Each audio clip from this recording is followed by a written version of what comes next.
Nous sommes au Salon des Entrepreneurs 2019 et j'accueille Benjamin Leclerc. Bonjour.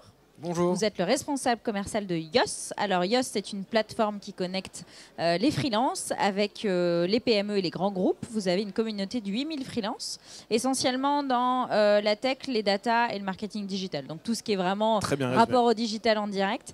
Qu'est-ce qui vous a poussé à vous lancer et quel est votre constat de base ?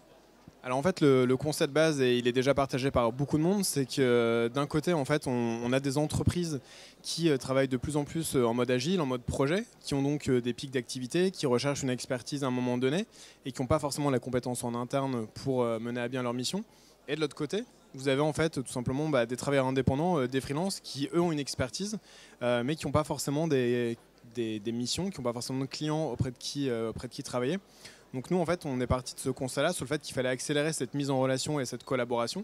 Donc aujourd'hui, on a de plus en plus d'entreprises qui font appel finalement à notre service pour trouver les freelances qui matchent bien avec leurs besoins. Alors les freelances, c'est assez facile d'aller les rassembler et de les réunir parce que par essence, ils sont tous là. Il faut être identifié et ces plateformes servent à ça. Comment on éduque alors les PME, c'est peut-être plus facile, mais aussi les grands groupes à aller chercher en externe une main-d'œuvre qualifiée, compétente en mode projet, comme vous le disiez? En fait, je pense que c'est la première chose, c'est qu'il y a un peu de réticence parfois du côté grand groupe parce qu'ils sont dans des process assez lourds, il y a une certaine inertie.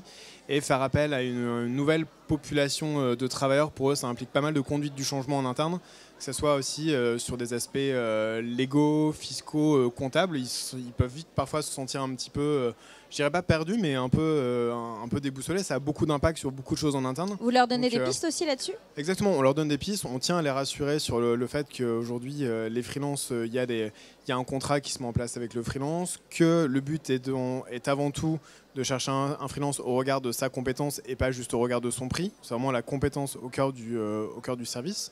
Et finalement, ces entreprises, elles ont juste besoin qu'on leur explique comment ça marche, comment est-ce que ça fonctionne en termes d'assurance, comment est-ce que ça fonctionne d'un point de vue budgétaire, et en fait, rapidement, ils s'y mettent. Donc vous êtes là en intermédiaire, pas juste en plateforme de mise en relation de base du contact, vous êtes là aussi pour assurer que ça se passe bien ? Exactement. En fait, il y a un engagement dans tous les cas de moyens, mais c'est bien le freelance dans tous les cas qui porte la responsabilité de la mission et de l'atteinte du résultat demandé par le client. Aujourd'hui, après, on est vraiment juste là pour faciliter cette connexion entre les deux, mais on n'intervient pas dans cette mise en relation. C'est-à-dire que nous, on crée cette relation, mais après, on laisse le freelance et l'entreprise directement échanger, négocier, définir les spécifications du travail sur lequel il va devoir travailler. Ok. Pour revenir au business, où vous en êtes et quels sont vos objectifs pour l'année ? Ouais. Et alors aujourd'hui, chez YOS, tout va plutôt bien dans la mesure où on continue de se développer, on continue d'agrandir nos équipes.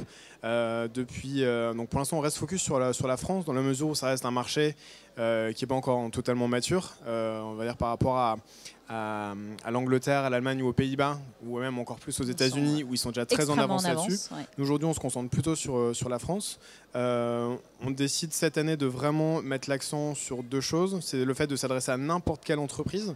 Une start-up, une PME, un grand compte peut faire appel à nos services et peut trouver au sein de notre communauté des compétences dont elle a besoin. Le deuxième aspect sur lequel on met vraiment l'accent, c'est sur la qualification de notre base. Vous le disiez tout à l'heure, il y a pas mal il existe d'autres plateformes aujourd'hui sur le marché. Nous, notre ambition, parce qu'on est encore assez jeune, c'est pas juste d'avoir la communauté la plus grande entre guillemets de la Terre, c'est de se dire aujourd'hui, on a une communauté bien qualifiée. C'est-à-dire quand un client a un besoin, on lui assure finalement de trouver un profil disponible avec la bonne compétence et surtout qui est prêt à démarrer rapidement. Donc ça, c'est reconnu comment? J'imagine des retours d'expérience de vos clients, ce genre de choses. Retour d'expérience, en fait, on s'est dit, là aujourd'hui, le seul risque, c'est que si vous êtes uniquement dans une logique de faire grandir votre communauté, vous êtes dans une logique quantitative et finalement, vous ne prenez plus le temps de la qualifier, même de la bichonner d'une certaine manière. Et après, finalement, vous allez vous perdre. C'est-à-dire quand un client va vous dire, voilà, moi je recherche tel type de profil, tel type de compétences, vous allez un peu patauger dans la soupe, vous allez moins connaître vos profils, alors que là, vous pouvez aller plus rapidement droit au but et dire, voilà, je sais, tu recherches ça, c'est tel profil qu'il te faut, il est disponible, je te le propose rapidement. Alors YOS, pour finir, YOS au salon des entrepreneurs, j'imagine que c'est top pour vous, c'est un vivier de clients potentiels, à la fois en freelance, à la fois en grand groupe. Pour nous, c'est parfait, il y a les deux. Vous avez un carnet d'adresses qui se remplit depuis 2 jours. J'avais prévu 200 cartes de visite et finalement, il en faut bien plus. Mais heureusement, on a toute l'équipe là qui est au stand de 501, donc si vous voulez passer tout à l'heure, vous êtes la bienvenue. Clairement, beaucoup de freelances qui viennent nous voir directement sur le stand. Et en fait, nos clients potentiels sont aussi toutes les sociétés présentes. Comme je disais, un start-up au grand compte, que ce soit au siège à Paris, que ce soit en région. Aujourd'hui, c'est vrai que c'est assez riche pour nous, en tout cas, de nouveaux contacts à nouer. Bon carnet d'adresses à vous. Ouais, c'est gentil. Bon salon. Merci beaucoup.